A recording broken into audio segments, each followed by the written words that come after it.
Hello guys, welcome back to review ranger. അപ്പോൾ ഇന്ന് നമ്മൾ വന്നിരിക്കുന്നത് Vaazha a biopic of a billion boys എന്ന് പറഞ്ഞിട്ടുള്ള സിനിമയുടെ റിവ്യൂ ആയിട്ടാണ്. അപ്പോൾ ഇതിന്ന് OTT റിലീസായിട്ട് ഹോട്ട്സ്റ്റാറിൽ വന്നിട്ടുണ്ട്. അപ്പോൾ കാണാത്ത ആൾക്കാരൊക്കെ പോയി സിനിമ കാണുക. എനിക്ക് തോന്നുന്നു ഈ സിനിമ വന്നിട്ട് ഏകദേശം ഒരു മാസം കഷ്ടിച്ചാവുന്നതേ ഉള്ളൂ എന്ന്. അപ്പോൾ ആദ്യം തന്നെ എന്നെ ഈ സിനിമയുടെ എല്ലാ സിനിമയ്ക്കും നമുക്ക് എന്തെങ്കിലും ഒരു ഫാക്ടർ ഉണ്ടാവുമല്ലോ നമ്മളെ ആ സിനിമയിലേക്ക് അടുപ്പിക്കുന്നത് അല്ലെങ്കിൽ ഇൻട്രസ്റ്റ് തോന്നിക്കുന്നത്. അപ്പോൾ ഈ സിനിമയിൽ ഫുള്ളായിട്ട് പുതുമുഖ താരങ്ങളാണ് കേന്ദ്ര കഥാപാത്രങ്ങളായിട്ട് അഭിനയിച്ചിരിക്കുന്നത്. അതായത് സോഷ്യൽ മീഡിയയിലൂടെ നമുക്ക് എല്ലാവർക്കും സുപരിചിതരായിട്ടുള്ള ആൾക്കാരൊക്കെയാണ് ഈ സിനിമയിൽ മെയിൻ ക്യാരക്ടേഴ്സ് അഭിനയിച്ചിരിക്കുന്നത്. പിന്നെ സീനിയർ ആയിട്ടുള്ള കുറേ ആക്ടേഴ്സ് ഉണ്ട്, ജഗദീഷ് ഉണ്ട്, പിന്നെ പിന്നെയും കുറേ ആക്ടേഴ്സും കാര്യങ്ങളൊക്കെ ഉണ്ട്. പക്ഷെ വിപിൻ ദാസ് ആണ് ഈ സിനിമയുടെ സ്ക്രിപ്റ്റ് എഴുതിയത്. പുള്ളിയുടെ കഴിഞ്ഞ 2 സിനിമ നോക്കി കഴിഞ്ഞാൽ ജയ ജയ ജയഹയും പിന്നെ ഗുരുവായൂർ അമ്പലനടയിലും പുള്ളിയാണ് എഴുതിയിരിക്കുന്നത്. അത് രണ്ടും മാസീവ് ഹിറ്റ്സ് ആയിട്ടുള്ള സിനിമയാണ്. അപ്പോൾ ഫാക്ടർ നമ്പർ 1 എന്നെ ഈ സിനിമയെ കാണാൻ വേണ്ടിയിട്ട് ഇന്ന് ഇരുത്തിയത് എന്ന് പറഞ്ഞാൽ ഇതാണ്. പിന്നെ ഈ സിനിമയുടെ ഡയറക്ടർ എന്ന് പറഞ്ഞാൽ ന്യൂ ഡയറക്ടറാണ്, ഫസ്റ്റ് മൂവിയാണ്. വേറൊരു സംഭവം ഇൻട്രസ്റ്റിംഗ് ഫാക്ട് എന്ന് പറഞ്ഞാൽ ഈ സിനിമ ഇത്രയും വലിയൊരു ഹിറ്റായിരുന്നു എന്ന് ഞാൻ അറിഞ്ഞിരുന്നില്ല. കാരണം ഞാൻ കേരളത്തിലല്ല ഉള്ളത്. ഇതിൻ്റെ ഓൺ സൈറ്റ് തിയേറ്റർ റിവ്യൂവും കാര്യങ്ങളൊന്നും, തിയേറ്റർ റെസ്പോൺസ് ഒന്നും എനിക്ക് സത്യം പറഞ്ഞാൽ തിയേറ്ററിൽ പോയി കഴിഞ്ഞാലേ നമുക്ക് ബേസിക്കലി ഇതുപോലുള്ള ഒരു ചെറിയ സിനിമ എത്രത്തോളം ആൾക്കാർ സ്വീകരിക്കുന്നുണ്ട്, എത്രത്തോളം റഷ് ഉണ്ടായിരുന്നു എന്നൊക്കെ നമുക്ക് നോക്കിയാൽ മനസ്സിലാവും.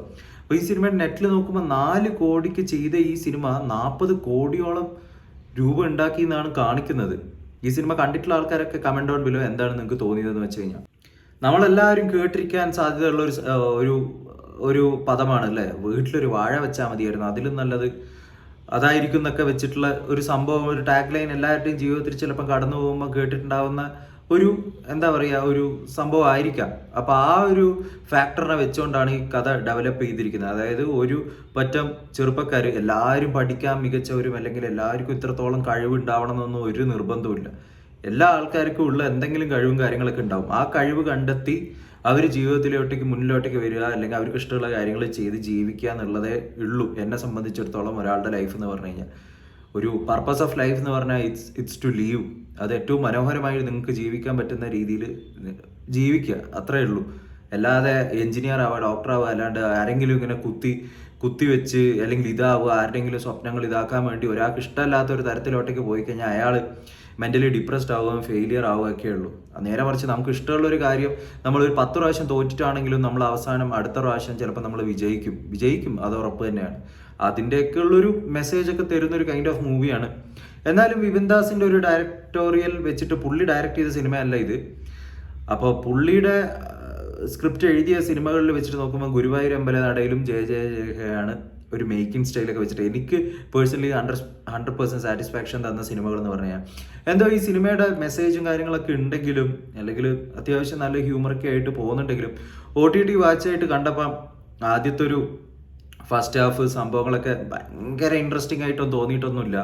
എല്ലാ സമയത്തും നമ്മൾ കണ്ടു മറന്ന പോലെയുള്ള കുറേ കാര്യങ്ങളൊക്കെ വീണ്ടും റിപ്പീറ്റഡ്ലി കാണുകയുണ്ടായത്. എല്ലാവരുടെയും ലൈഫിലൊക്കെ കുറേ കാര്യങ്ങളൊക്കെ ഒരേപോലെയൊക്കെ ആയിരിക്കും വന്നു പോയിട്ടുണ്ടാവുക. പക്ഷേ അത് കുറച്ചും കൂടി പുതുമയായിട്ടുള്ള എന്തെങ്കിലും രീതിയിലൊക്കെ അവതരിപ്പിച്ചിട്ടുണ്ടെങ്കിൽ കുറച്ചും കൂടി ഒരു ക്യൂരിയോസിറ്റിയും ഒരു എൻ്റർടൈൻമെൻറ്റ് ഫാക്ടറൊക്കെ തോന്നുമായിരുന്നു. ഇതെനിക്ക് ഭയങ്കരമായിട്ടൊന്നും തോന്നിയിട്ടില്ല. ഹുക്ഡായിട്ടൊന്നും ഇങ്ങനെ ഫുൾ ഓൺ ഹുക്ഡായിട്ടൊന്നും അല്ല സിനിമ കണ്ടത്.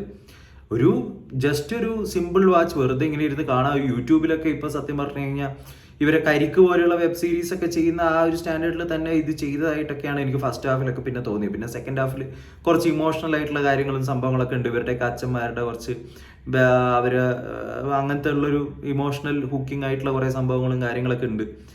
അതൊക്കെ കുറച്ച് ഒരു ഇതായിരുന്നു. അപ്പോൾ ഇതൊക്കെയാണ് ബേസിക്കലി എനിക്ക് ഈ സിനിമയെ കൊണ്ടൊരു തോന്നിയത് കാര്യം. Ultimately it have A good message. അത് കണ്ടിട്ട് ആർക്കെങ്കിലും കുറച്ച് ബോധോദയമൊക്കെ ഉണ്ടാവുന്നുണ്ടെങ്കിൽ ഇറ്റ്സ് ഗുഡ്. പിന്നെ സെക്കൻഡ് ഫാക്ടർ, സിനിമ സക്സസ്ഫുൾ ആയിട്ട് ഓടിയൊരു സംഭവമാണ്. സോ ഡയറക്ടറും സ്ക്രിപ്റ്റ് റൈറ്ററും പ്രൊഡ്യൂസറൊക്കെ വിജയിച്ചു കഴിഞ്ഞു, അതിൻ്റെ എന്ത് റിസൾട്ട് ആണെങ്കിലും. സോ ഇതൊക്കെയാണ് ബേസിക്കലി എനിക്ക് ഈ സിനിമയെ കുറിച്ച് തോന്നിയിട്ടുള്ള കാര്യങ്ങൾ. നിങ്ങൾക്ക് എന്താണ് ഈ സിനിമയെ കൊണ്ട് തോന്നുന്നതെന്ന് വെച്ചാൽ കമന്റ് ഡൗൺ ബിലോ. കാണാത്തവർ ഹോട്ട്സ്റ്റാറിൽ പോയിട്ട് സിനിമ കാണും. Will come with another video next time. Until then take care and by.